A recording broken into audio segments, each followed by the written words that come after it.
If you have something to give to us, you can give it to the clerk or a member of the county staff. Thank you very much, I appreciate that. Let me share what I just served. I just served a non-negotiable notice of complaint. This non-negotiable notice of complaint is being filed today, Tuesday, September the 1st, 2020, at the Board of County Commissioners meeting in Palm Beach County, Florida. The non-negotiable notice of complaint is to inform the Palm Beach County Mayor, Dave Kerner, Vice Mayor Robert S. Weinroth, Palm Beach County Commissioners Melissa McKinley, Gray K. Weiss, Mac Bernard, Mary Lou Berger, and Hal R. Valdeshay, and the Palm Beach County Administrator, Verdina C. Baker, of the following violations. You are all under violation and operating outside of your oaths of office, and both the Florida state and the U.S. Constitution. You are all acting outside of the authority of your office and do not have the governing authority to shut down Palm Beach County and mandate anything. You are all in violation of Florida state and federal constitutional law. You are all in violation of the people at large unalienable rights. You are all in violation of the following codes: 18 U.S. Code 241, 18 U.S. Code 242, 18 Code U.S. 245, 18 U.S. Code 1962, 18 U.S. Code 1031, 18 U.S. Code 1038, and 18 U.S. Code 1341 and 42, and U.S. Code 1983, 42 U.S. Code 1985, 42 U.S. Code 3617. This is an official notification of your violations. You need to understand this. No one is above the law. And legislation law on obligation under 42 U.S. Code 1986, a duty to prevent a wrong from being done. You have not done that. And 18 U.S. Code 1621, citing the neglect to protect by individual under oath. 16 American Jurisprudence 24, Section 98, while an emergency cannot create power and no emergency justifies the violation of the provision of the United States Constitution of the United States of America. No emergency has just cause to suppress the Constitution or the people at large unalienable rights. From the 16th American Jurisprudence Section 177, the general misconception that any statute passed by legislators bearing the appearance of law constitutes the law of the land. The U.S. Constitution is the supreme law of the land, and any statute to be valid must be in agreement. It is impossible for both the Constitution and law violating it to be valid. One must prevail. Any court, government, or government officer who acts in violation of, in opposition of, or contradiction of the foregoing by his or her own actions commits treason and includes the self-executing Section 3 of 14th Amendment and vacates his or her office. Ma'am, your time has expired. I would say the last thing, that you have been served, and what that is in violation, and your bonds will be pulled if you do not comply within 10 days. Thank you. Thank you, ma'am. Commissioner Bernard, you're... That was a fun one. I hope you liked it.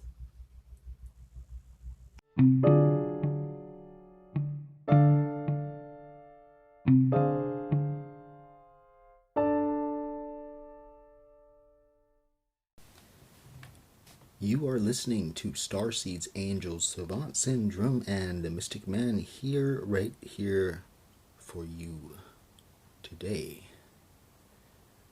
Now I'm going to make a promise to you, because I'm going to put in a lot of work right now, and you're going to be able to reap the benefit of it. My gift to you, yes, I do ask for this one favor: your attention. I promise you that if you get through this with me, not only will it be entertaining,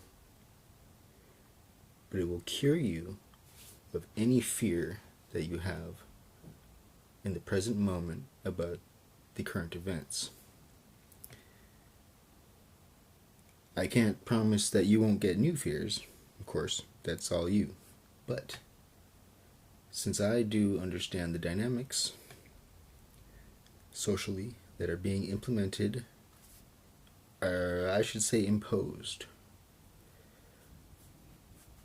I do know that by curing the ailment that is the head of the beast, in other words, stomping and crushing its skull, instead of swapping at its tail,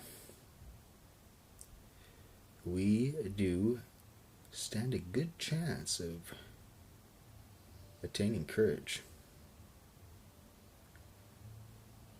I don't mind doing it, but I do ask for your attention in it. You see, you only fear what you don't understand, and I promise you, after this, you will have understanding. I'm reading a document that I came across earlier this year when I first started researching all of this stuff, from the science of viruses to the history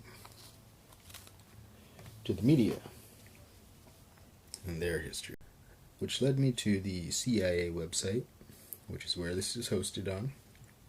A document, a declassified PDF, and I do suggest that you check it out. Read along with me. It's called Covert Action Information Bulletin, the CIA and the Media. 40 pages.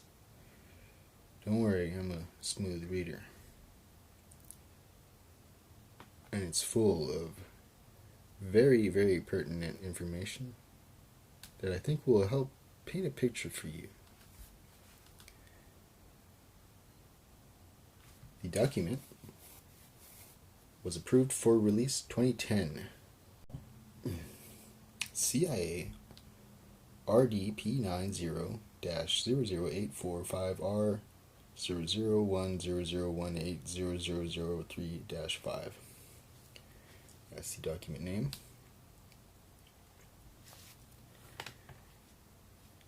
And this is going to be a big one. Do you want to take a break? Let's take a break. We'll give you a break, and then we'll jump into it. We'll put on some music, right? How about that? I know I just kind of slammed this on the table for you, but maybe go grab a friend. Share this. Everybody should know the information in this document. There's many more, too. And it's your right to know. The Freedom of Information Act was made in a place for a reason. A very important reason. It's our responsibility to know this information. It's our responsibility to learn and understand this information. And it's our responsibility to measure and weigh this information. And this information is about the history of disinformation from the CIA, FBI, and our mainstream media. Thanks for tuning in.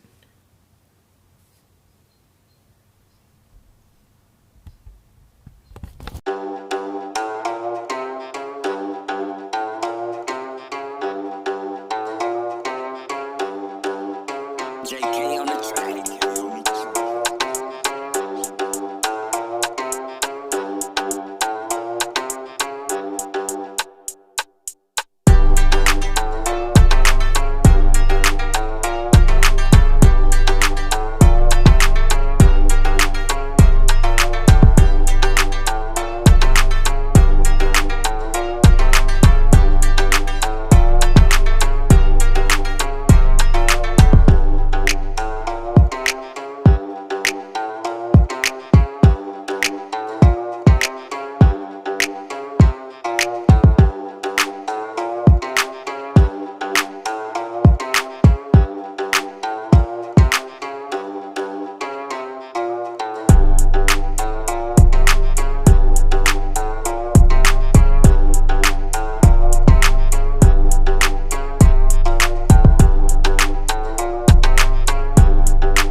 You're listening to SAS. This is The Mystic Man here. The podcast Starseeds Angels Savant Syndrome. And I'm reading to you now a document hosted on the CIA website called Covert Action Information Bulletin, the CIA and the media. This was approved for release in 2020. The editorial. 3 years have passed since we last devoted an issue to the ties between the media and the intelligence complex. The need for such scrutiny now, we believe, is greater than ever, and this entire special issue deals with the subject.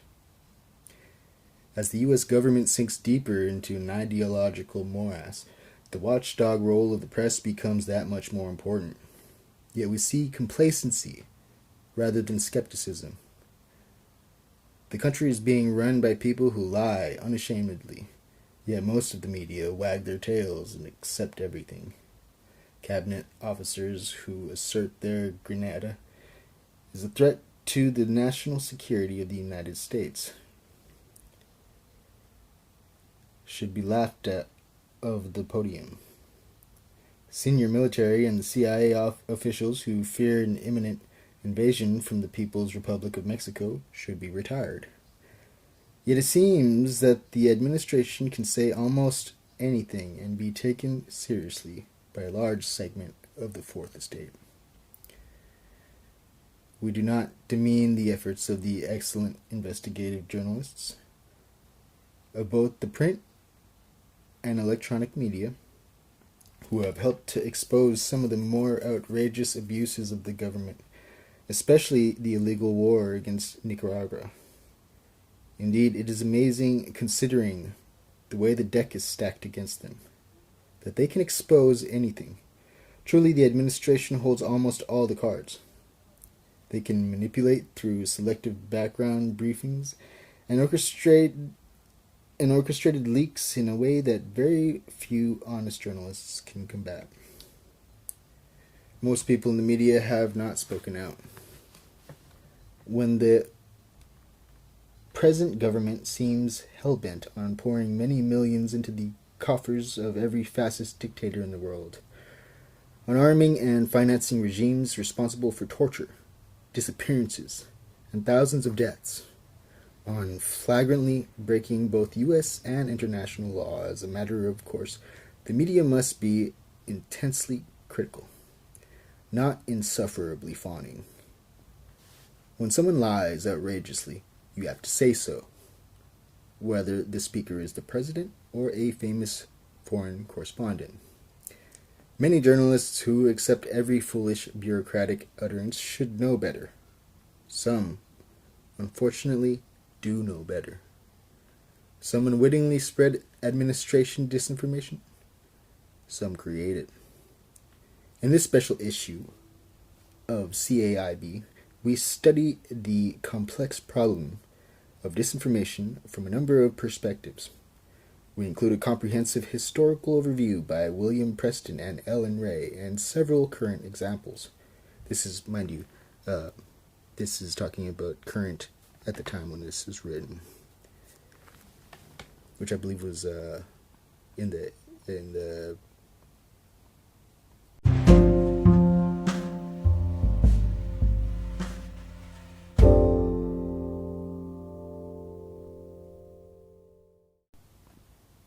80s. I believe it was 81. We'll get to that.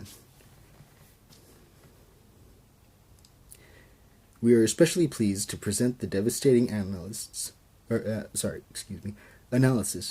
by Edward Herman and Frank Broadhead of the plot to kill the Pope, exposing in meticulous detail a major current disinformation operation. Current, mind you, to back then.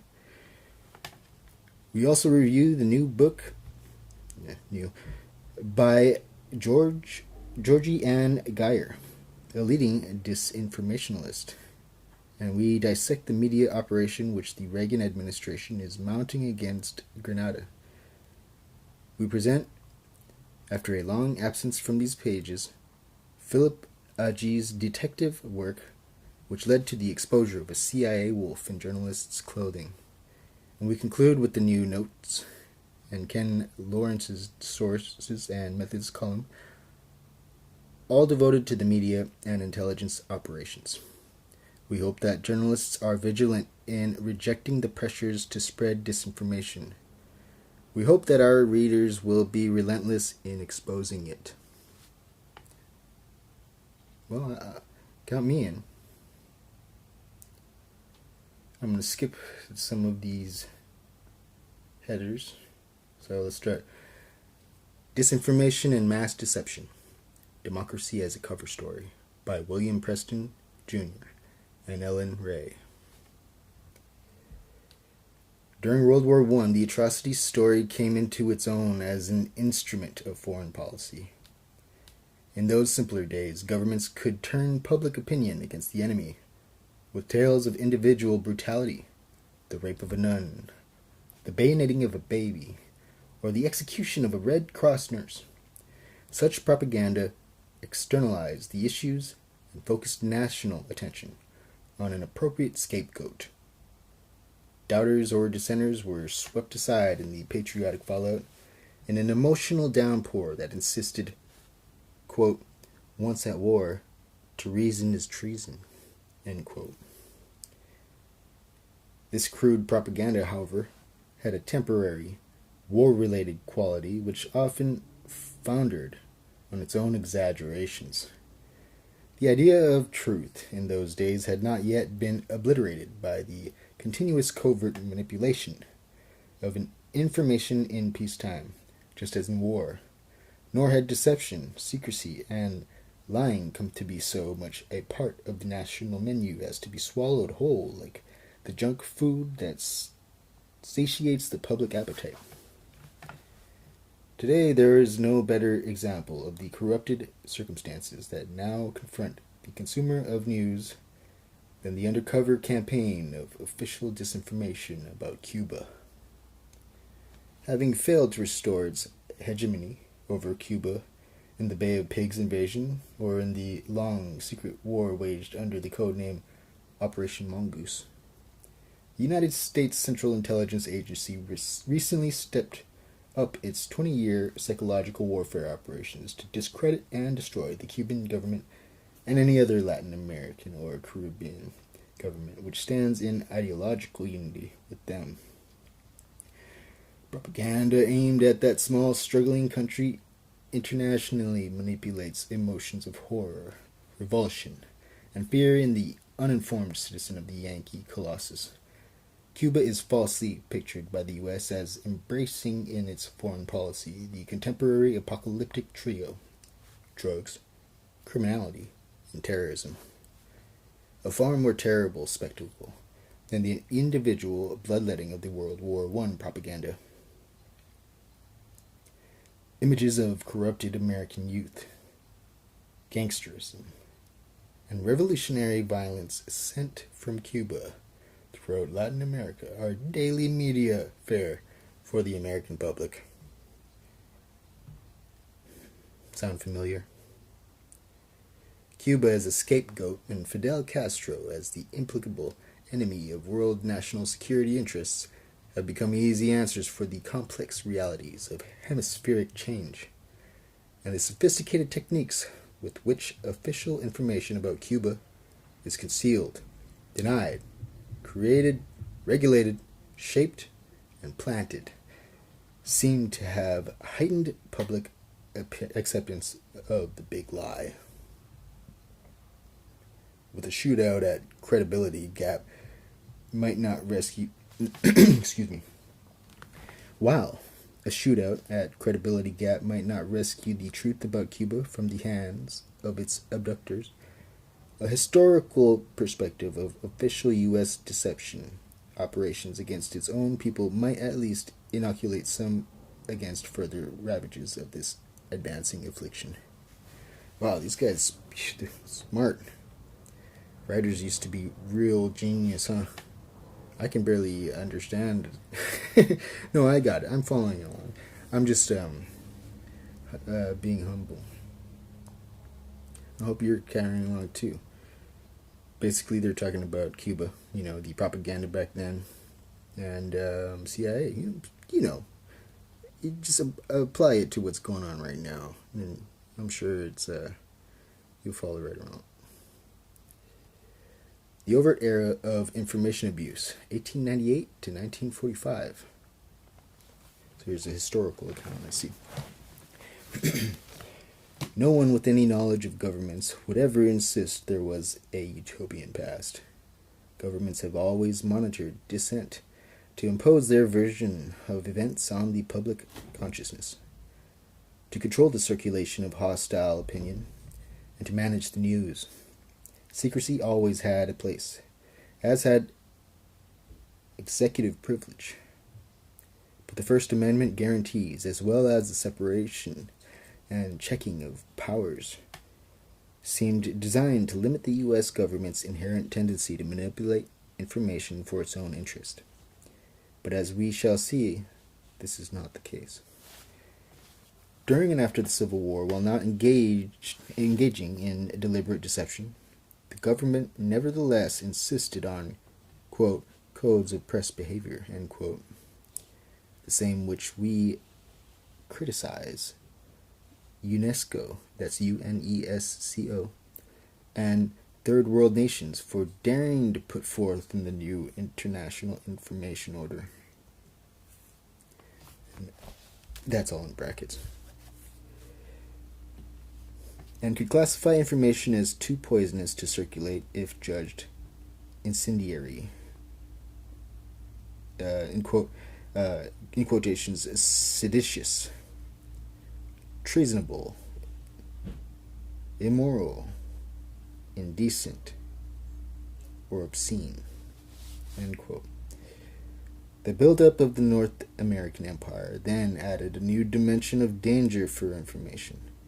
During the Spanish-American War, the brutal military mop-up against the rebels in the Philippines, Puerto Rico, and Cuba involved secret planning, undercover operations, and premeditated cover-ups in the face of public and congressional opposition.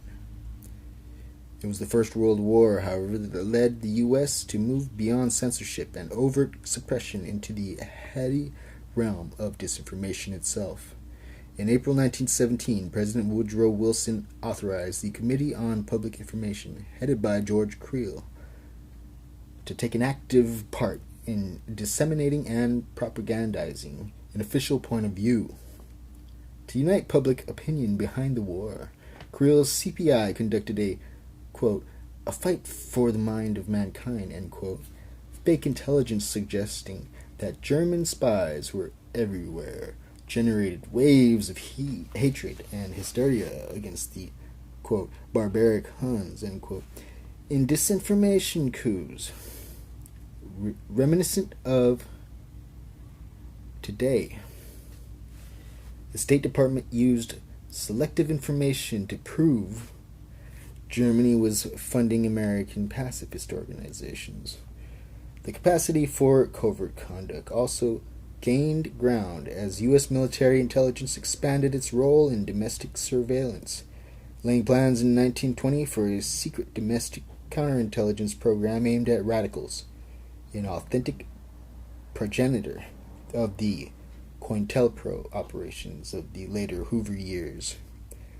Anticipating the CIA mania for cover, U.S. intelligence also dispatched agents to Europe as members of the International Red Cross.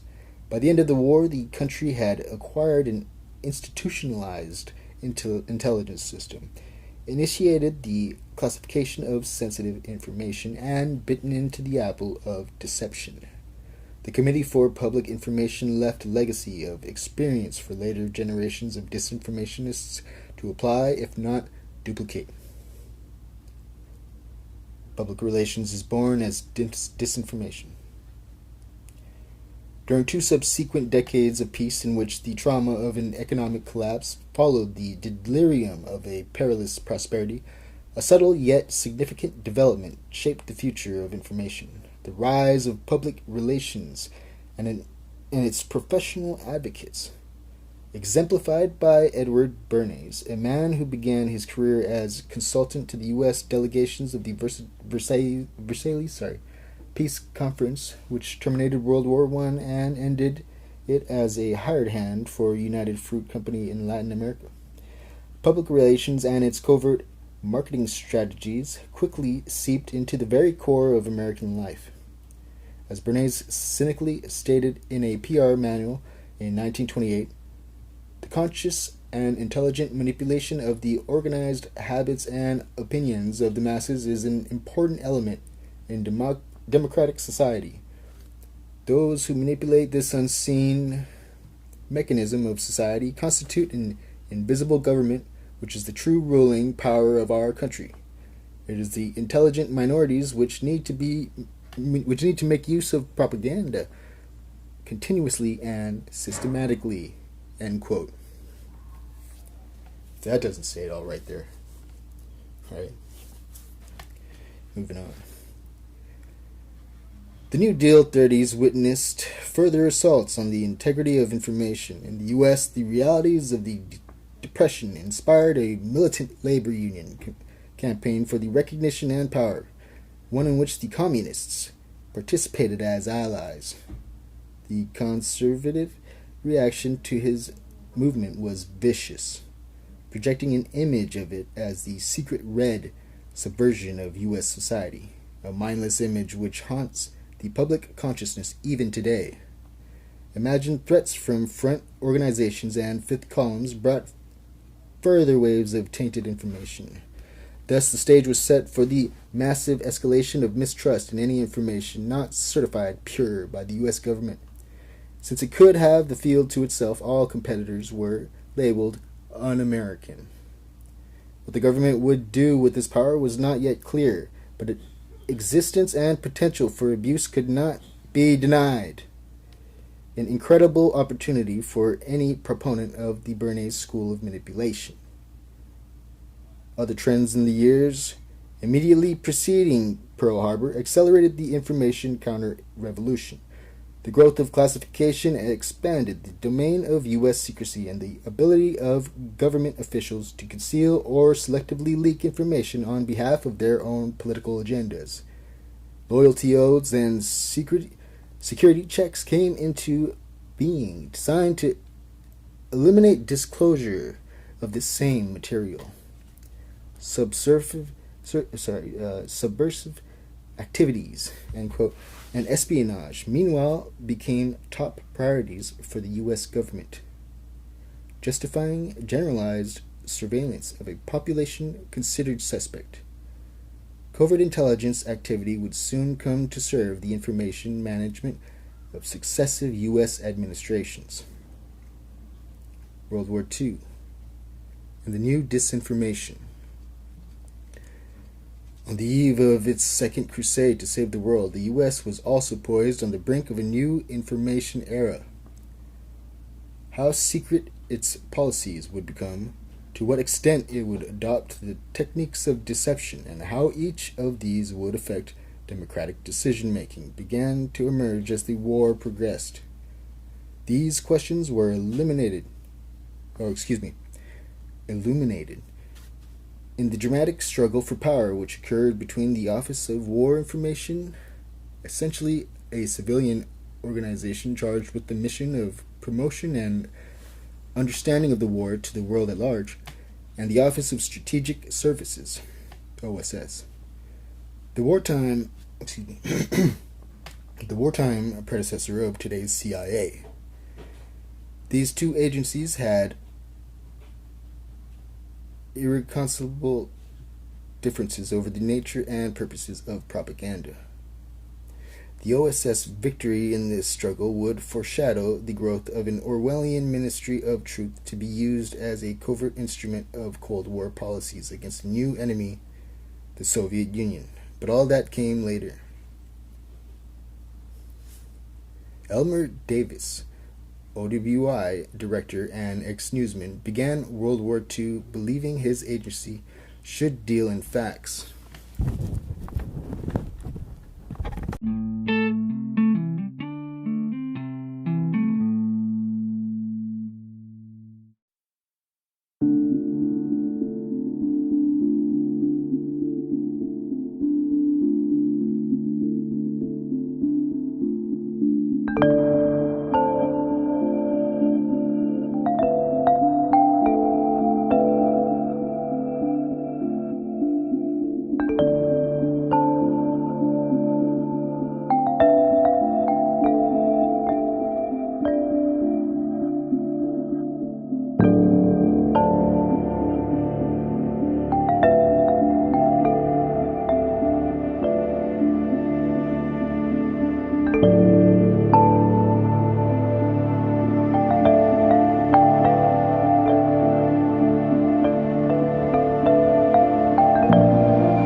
Right.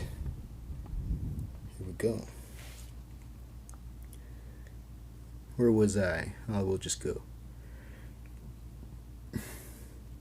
Elmer Davis, OWI director and ex-newsman, began World War II believing his agency should deal in facts, not opinion, disseminating truths to friend and enemy alike, something the BBC's wartime broadcasts were attempting to accomplish. But neither President Roosevelt nor the Army, Navy, and State Departments believed that the public had a right to know what was really going on. This is in brackets. Documents recently obtained under the Freedom of Information Act even suggest U.S. foreknowledge of Pearl Harbor. End of bracket. In any case, the war-related bureaucracy remained adamant about sharing information with the OWI, seriously undermining its mission. Colonel William J. Donovan, head of the OSS, on the other hand, had an adventurer's enthusiasm for the secret operations, dirty tricks, and disinformation of the crudest sort. Psychological warfare dominated the OSS approach to the war, though neither its costs nor its benefits to the American people were evaluated, nor was truth considered a weapon of any potential. Psychological warfare thus sold itself to the high command, and the OWI was forced to adopt the methods of its competitor, subordinating all information projects to the expedient of winning the war. Interestingly, it was hardly this capitulation which influenced the course of the war, since the same methods of manipulation were carried to the extreme by the enemy, the Goebbels approach to the information. I've never heard that term. I must come from under a rock. By the time the hostilities ended, the OWI had become a converted exponent of American power. Its liberal one-world ideology, long since subordinated to the commitment of U.S. involvement in every region of the world. Nowhere, their propaganda now claimed, could the U.S. renounce its moral and ideological interests as a powerful and righteous nation. In the OSS, similar readjustments of priorities took place, where once psychological warfare had at least been balanced by careful intelligence analysis to secure and interpret information. Covert operations, with their deceptive components of subverting and transforming facts, became the new intelligence obsession. In sum, a watershed had been reached. Information thereafter became Bernie's reality, an unseen mechanism, quote-unquote, by which intelligence minorities, quote-unquote, shaped the operations of the masses by deceiving them. Let me say that all the way through. Information thereafter became Barney's reality, an unseen mechanism by which intelligence minorities shaped the opinions of the masses by deceiving them. Just like now.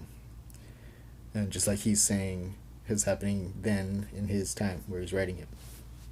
He and she, sorry, this is a two-part authorship. The intelligence era, information goes underground. During the controversy surrounding publications of the Pentagon Papers in 1971, Leslie Gelb, in charge of producing that voluminous and revealing report for the New York Times, commented on the continuing Cold War dedication to the philosophy of Bernays. Quoting, "Most of our elected and appointed leaders in the national security establishment," he confirmed, "felt they had the right, and beyond the obligation, to manipulate the American public in a national interest as they defined it." End quote. The same notion in abbreviated form slipped out in an exchange between Defense Secretary McNamara's press spokesman and a group of reporters in 1962. And it goes like this, quote, "It's inherent in the government's right, if necessary, to lie, to save itself," the aide argued, and end quote. Yeah. The right to manipulate and the right to lie have had other post-war companions. The right to plausibly deny, the right to cover story, the right to conceal, and the need to know, and a standard of classification that created another right, that of privileged access, with its stepchild, the right to selectively leak. In analyzing the period since the atom bombs leveled the Japanese will to resist, it is as if the intelligence agencies had not yet heard that the war was over, and are still hiding in caves on some Washington atoll. Yet the patterns which have unfolded are a logical outcome of the wartime experience, beginning with the failure to reorganize, control, or totally dismantle the secret coercive machinery which was created for that war. Quite the contrary. Stopping the international communism provided the rationale for the even broader mandate for worldwide conquest, the neo-colonialism and imperialism of the new empire. And to help in those operations, the U.S. intelligence agencies had no qualms about enlisting the support of their former enemies, the Gallen intelligence network of Nazi Germany. I don't know if I pronounced that right, excuse me if I didn't. Documents of the early proposals to set up the Central Intelligence Unit, the present CIA, give a flavor of the crisis atmosphere with which they viewed the future struggle against the Soviet Union. Quote, "The task of detecting any developments which threaten the security of the world," end quote. And another quote, "To create a system in which every U.S. citizen who travels abroad is a source of political intelligence." And another quote, "Maintaining a constant check on foreign intelligence and propaganda, including propagandized U.S. citizens." And, quote, "Keep informed on political trends inside the U.S. because state legislators are peculiarly vulnerable to outside influences and would be a logical objective of foreign intelligence services." End quote. It is a small wonder that the CIA's fears became self-fulfilling prophecies. Early CIA post-war victories over communism, such as the Italian elections of 1948, bought and paid for unwittingly by the American people, brought about unholy alliances as distasteful as those the intelligence agencies had made with the war criminals, dealings with the mafia and the attendant corruption which comes with sharing dirty secret with thugs. Comes with sharing a dirty secret with thugs. Sorry, it's this thing is old. It's a document that's got like bleeding ink, you know. This was a photocopied document that's hosted.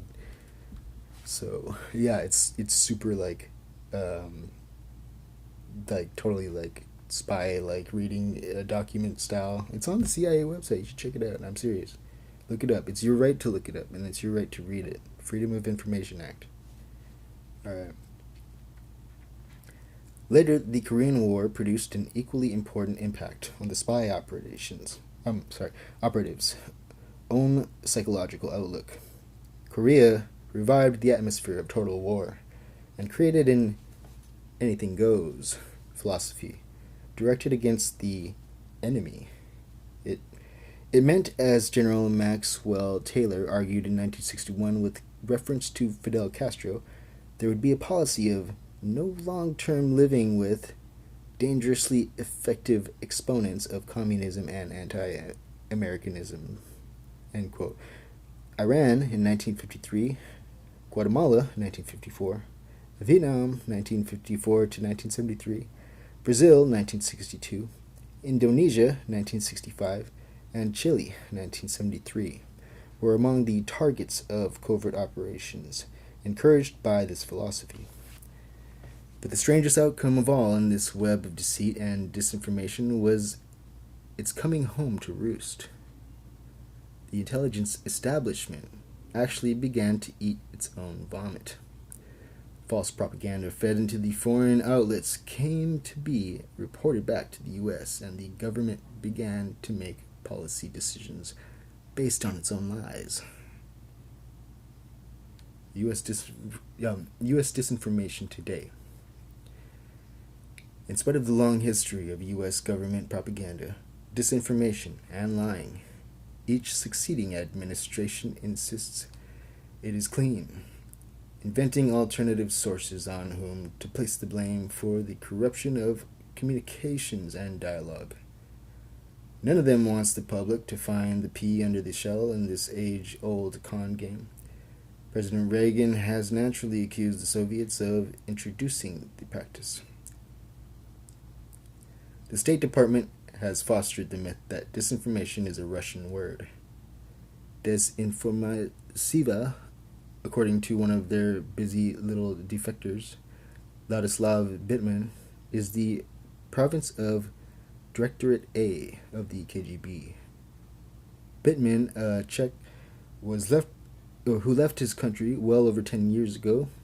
This was 10 years from that point in time, mind you. Only recently began making these widely reported pronouncements about disinformation. The Al-Quran darling of the right-wing press. He conveniently confirms their suspicions about Soviet global intentions, while Reagan warns television audiences about Soviet-style runways and Cuban-style army barracks. The danger is that through incessant repetition of the word, disinformation has become synonymous in the minds of the American public with Soviet intelligence operations. Historical facts, however, point to quite another conclusion, as the preceding sections have indicated. Disinformation has clearly been part of the U.S. intelligence, military, and Cold War offensive waged in the peacetime since the end of the World War II, an integral part of national security, which has no clear relationship to truth or the beliefs of its practitioners. And as the activists of U.S. foreign policy, the CIA is its chief author.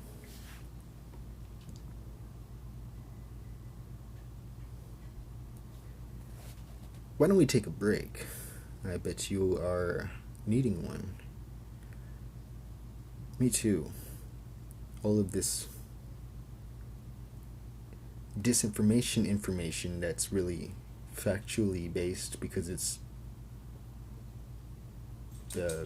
unveiling the information of the disinformation mission is really bogging me down. I need to take a breather, even though I've been breathing this whole time. So I will pause and I'll play a track for you and for me and for your country and our country and whatever country, anybody's country, whatever. Humanity, baby. That's what's up.